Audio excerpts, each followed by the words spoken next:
teach. I'm a writer. I love what I do. I get great response from all kinds of people. I'm a college prof. I teach what I love at 3 different schools. But I've been treading water for a long, long time, sort of sitting at the same level. And every time I try to move forward, I always get the same answer. Yeah, but. Yeah, but. We love you, but. It's great, but. All these buts. And I'm trying to figure out what's going on. And I'm realizing that it didn't always used to be like that.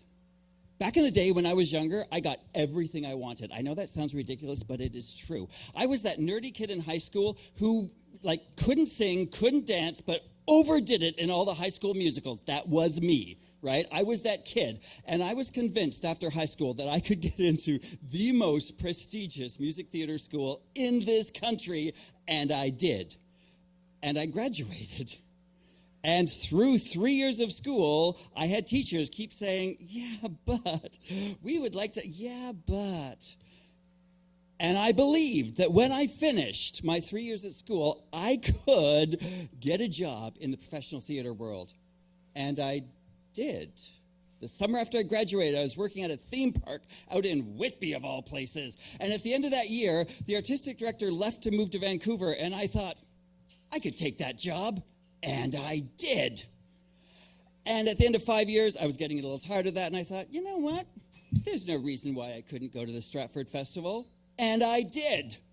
5 years after I graduated, as an also ran at my college, I was apprentice directing the musicals at the Stratford Festivals. I was directing 2 of my teachers. And then things started going south. And I don't mean south like it's better in the Bahamas, south on a beach with a tequila. I mean, things started going south. The yeah buts started to build up in my life. A lot of them. I kept writing. I kept trying to get my plays out there. I came back from Stratford, couldn't get work in the theater, and ended up at a bank. And I'm not knocking bank jobs. Those are great jobs. It was not a good fit for me, and I knew it. 5 years later, I was working at an insurance company. Also not a great fit. Also a great job. Not a good fit for me. It was not good. Life was not working out for me. I was getting yeah but everywhere. Didn't matter what I did. So I decided it was time to take control. I went on to the self-improvement workshop. I went on the train. I awakened the giant within. I took him down the path less traveled. I taught him the 7 habits of highly successful people, and we thought and did not grow rich. And then I hear, Mr. Corbett, thank you so much for submitting your play. It is a wonderfully written, life-affirming piece in the top 5% of its genre. It is beautifully written. The succinct revelations of character. It moved us. We laughed and we cried. No, we're not going to do it. CanStage. Biggest producer of musicals, biggest producer of Canadian theater in this country. Yeah, but I started visualizing. I'm an artist. I can do this. I could visualize a fit body. I could visualize a fitter bank account. I could visualize getting my Tony. I'd like to thank Michel Nuret for all of the support he gave me. I could visualize all of that, but I could also visualize a giant and a beanstalk and a flying unicorn. Isn't that right? Yes, there's a good unicorn. There you go. Would you like a carrot? Of course you would. It's an imaginary carrot. You're an imaginary unicorn. I didn't think so. I could see it all, but none of it was happening. The board has asked me to find you, Rob, and tell you that we were so impressed with your interview. All of us were. We wish we had 2 full-time positions to give at the college, but we don't. We've only got the 1. So we're giving it to Jim, but please, please interview next time when we will give it to Sean. And the time after that, when we will give it to someone else. I have been a part-time prof for 17 years. I have seen wonderful colleagues get full-time positions. I teach at 3 schools, and I love it. I'm not complaining. Yeah, but I can't get a decent relationship. I keep dating these wonderful guys. I dated a guy for 3.5 years who I did a whole MoMondays talk about this. And I knew he was the guy, and he loved me, but not enough, and left. Yeah, but. And there I am one more time. Yeah, but. And I started thinking that there was a pattern here. I had gone from being that guy that everything happened good for. Everything I wanted happened. And now everything I wanted got really close and always ended up with a no. Always. Every single time. And I was sitting with my therapist. God bless my therapist. If anyone needs a good therapist, come talk to me. I've got a number for you. And it occurs to me that I have never gotten what I wanted. I have always gotten what I believed I would get. When I knew I could get into the school I really shouldn't have gotten into, and when I knew I should take over a theater when I really had no experience doing it, and when I knew I could go to Disney and teach workshops there, and when I knew I could go to Stratford, I went to those places. And somewhere along the line, I had convinced myself that I was a yeah, but. Yeah, we love you, but my brain kind of blew up. Someone is pulling the strings on this, and it's me. I don't get what I want. I get what I believe I will get, and that has been true my entire life.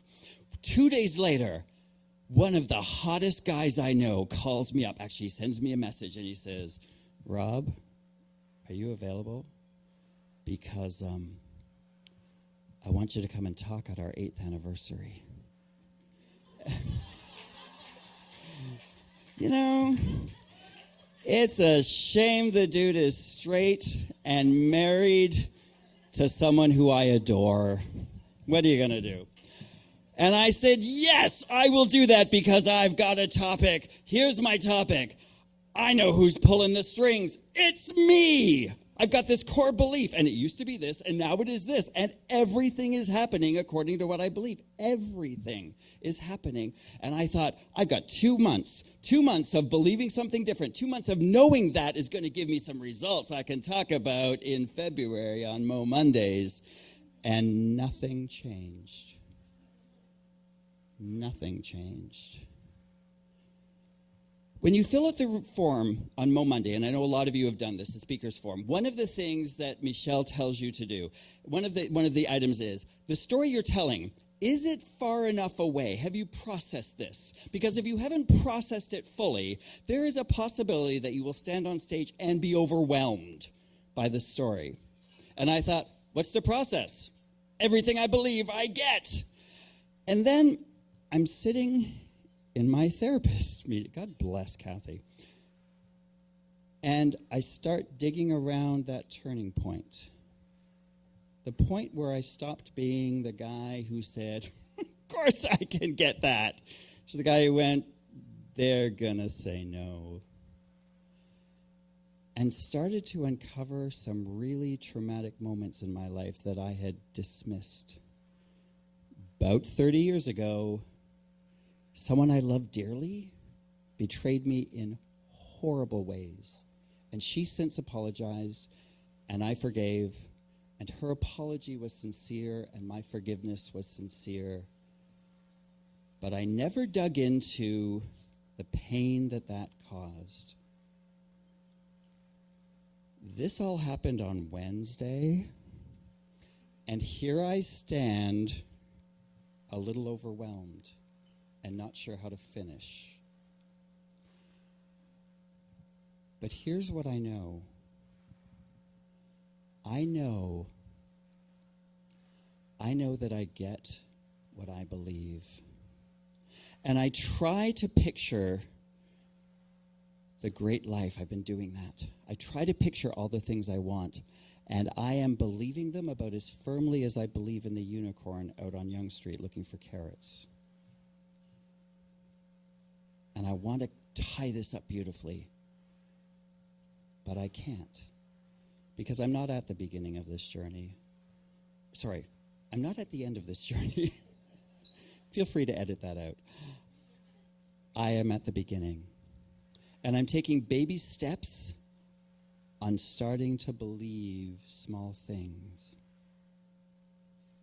Like, for instance, I believe I believe in the next 30 seconds, Michelle Nere is going to run onto the stage, give me an enormous hug, and you are going to cheer like maniacs because I am not done. I am just beginning.